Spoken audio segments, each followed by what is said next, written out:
He didn't know that a single step outside his front door would change everything. Marco had only wanted fresh air, a quiet walk to clear his thoughts. But in a world where the color of his skin was seen as a threat, even the simplest moments could turn dangerous. One glance from a stranger, one whisper, one assumption, and suddenly his life tilted into a darkness he never saw coming. He felt the weight of eyes following him, judging him, labeling him, before he even opened his mouth. And when the moment finally arrived, when fear and prejudice collided in the middle of an ordinary street, Marco realized something chilling. Sometimes the world doesn't wait for the truth. It reacts to its own imagination. But what unfolded next would not only test his strength, it would reveal a painful truth about the society around him, a truth that too many people have learned in the hardest way possible. What happened to Marco that day would force him to confront a reality he never asked for and one he couldn't escape. If only he had known what waited just around the corner. But by the time he realized it, it was already too late. Marco had always tried to keep his world quiet. He lived a simple life in a neighborhood where everyone seemed to know everyone. Yet he often felt like a stranger in his own home. Most days he woke early, went to work, came back tired, and spent his evenings trying to clear his mind from the noise of the outside world. He wasn't someone who looked for trouble. He avoided arguments, kept his head down, and focused on building a future he hoped would be better than his past. But even in this routine, there were moments he couldn't ignore. The long stares, the suspicious glances, the way some people clutched their belongings when he walked by. He tried to brush it off, convincing himself it was just in his imagination. After all, he had learned to stay calm, to keep his thoughts steady, and not let the world's judgment shake him. Still, there was a heaviness in the air lately, an unspoken tension he couldn't explain. Small things felt different. The way the cashier hesitated before handing him change. The way a neighbor's smile faded too quickly. Little changes that built up like quiet warnings that on this particular day, Marco stepped out of his house with the same goal he always had, to feel a moment of peace. The sun was low, painting the streets in soft orange light. He breathed deeply, hoping the evening walk would ease his mind. He didn't know that someone else was watching him. Someone who didn't see a young man needing fresh air, but a threat that didn't exist. And that misunderstanding was about to grow into something far more dangerous. He thought it was just a walk, but was the beginning of a nightmare the moment the man's hand reached toward Marco's pocket. Time seemed to fracture into sharp, uneven pieces. Everything around him blurred. The houses, the sky, the distant sounds of dogs barking. All he could feel was the weight of 3 grown men closing in, fueled by suspicion so strong it swallowed logic. His chest tightened, his thoughts tumbled, and a cold terror gripped him from the inside out. The first man lunged. Not a gentle gesture, not a question, a forceful grab, as if Marco was something dangerous that needed to be restrained. Marco stumbled backward, his foot catching on the curb. He hit the pavement hard, his palms scraping against the concrete. Before he could breathe, before he could even process what was happening, a knee pressed into his shoulder, pinning him down. Another hand gripped his arm, twisting it behind his back with a roughness that made his eyes water.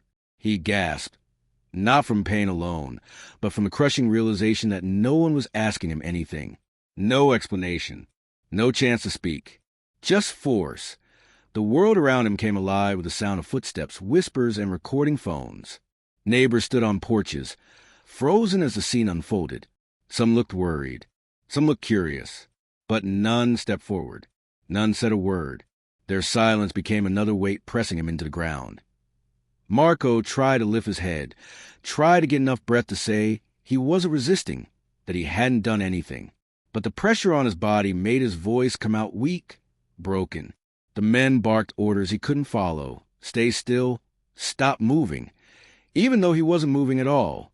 Every second made him feel less like a person, and more like an object being subdued. One of the men tightened his grip, his voice sharp, accusing. "What are you hiding?" Marco's heart pounded so violently he thought it might burst. He wasn't hiding anything. His pockets were empty. His hands were empty. His entire life had been built around staying small, staying quiet, staying safe. But here he was, pinned to the ground because someone saw a danger in the color of his skin. His breath came in short, panicked bursts. The edges of his vision began to blur. He felt the world dimming around him, fear squeezing every last bit of air from his lungs. A single thought echoed in his mind. Will I survive this? Just when the panic was about to swallow him whole, a sound cut through the chaos. A loud, firm voice from somewhere in the crowd. A woman shouting that she was recording everything. Another yelling that they needed to stop, that he wasn't doing anything. The men hesitated, not out of guilt, but out of fear of the cameras. Their grip loosened for the briefest moment. When the pressure finally lifted from Marco's shoulders, he didn't stand up right away. His body trembled, not just from the force that had pinned him down, but from the terrifying truth that had wrapped itself around him. The men stepped back slowly, exchanging uneasy glances now that a crowd had gathered, now that cameras were pointed directly at them. Their confidence had cracked, but not their certainty in their actions. They still looked at him as if he was the problem, as if their fears somehow justified their violence. Marco pushed himself up with shaking arms. Dust clung to his clothes. His palms burned from the scrapes. His heartbeat still thundered in his chest, refusing to slow. Around him, whispers spread quickly. Some people looked ashamed. Others looked disturbed. A few simply looked away, as if pretending they hadn't seen it would erase their own responsibility. The three men muttered something about mistaken identity, avoiding eye contact. No apology, no acknowledgement, just a quick retreat into the SUV before they drove off, leaving behind the broken pieces of a moment that would stay with Marco forever. He stood there for a long moment, trying to slow his breathing. A woman approached him gently, her expression soft with concern. She asked if he was okay, if he needed help, if she should call someone. Her kindness was a small light in a very dark moment. Marco nodded, though he didn't trust his voice not to crack. The truth was, he didn't feel okay at all. Not physically, not mentally, not in a place deep inside him where fear had carved a permanent mark. When he finally walked home, every step felt heavier. The street that once brought him peace now felt haunted by the memory of hands tightening on his body, by the echo of accusations that never came in words but screamed in every action. He reached his house, closed the door behind him, and let himself sink onto the floor. And it was there, in the quiet, in the safety of his own home, that the weight of everything crashed over him.